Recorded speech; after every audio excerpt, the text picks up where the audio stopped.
Okay, really quick, I just want to talk to you about caring for your brushes.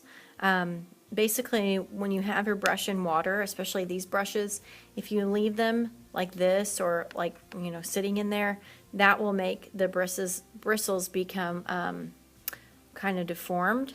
So what you want to be careful of with these is you don't want to ever take your brush and squeeze it with your fingers to get the extra water out. Just wipe it gently on the edge. Also, don't take your brush and tap it like this. For this project, you're going to want a lot of water on there. One more thing. Never, never, never take your brush and put it into the paint and grind it around as hard as you can. Because that will definitely tear up the bristles and it'll tear up the paint and waste the paint. You should always have enough paint on your brush to just gently rub it over the surface. And if the surface is glossy with that watery paint, then you're good to go. Your brush will pick up what you need. And then very last thing is, if you are rubbing your brush around on your paper and you notice that it's getting all dried and it's out of water, dunk it back in the water because it's getting a bad hair day and that's not doing any good. Just dunk it back in and you should be good to go from there. So take care of your brushes, take care of the paints.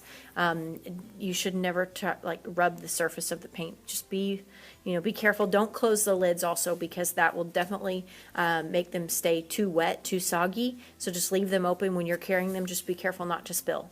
Good luck. Okay, I'm going to show you how to make a watercolor wash.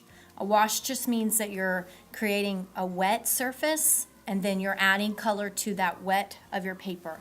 So I spread out just plain water and I'm trying to use the biggest soft bristled brush that I could find, and I'm going to use the cool colors on this composition. So I'm putting down dark purple first and it's just easily going onto the wet paper. As you can see, I'm just sort of spreading that. It's almost spreading out on its own.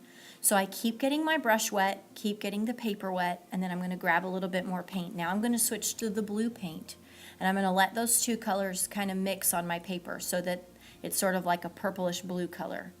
And I'm going to use the third cool color in a minute, which is green. We've been talking about this a lot, so hopefully you can keep this in your mind.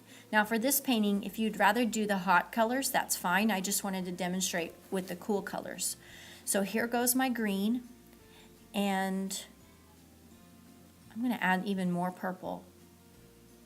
And something in watercolor that you can try is you can try letting your paper do what's called a waterfall.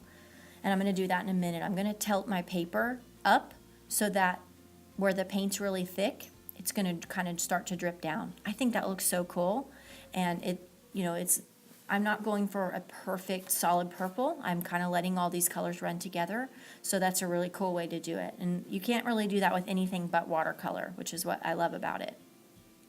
Any little drips or splotches also look cool on there. So there, I'm going to let these puddles waterfall down in a minute. Try not to let it drip all over the table. If you do get it on the table, just wipe it up with a paper towel. I'm just darkening these by putting a little bit more layered on top, and that's basically what you're going to do with your whole paper.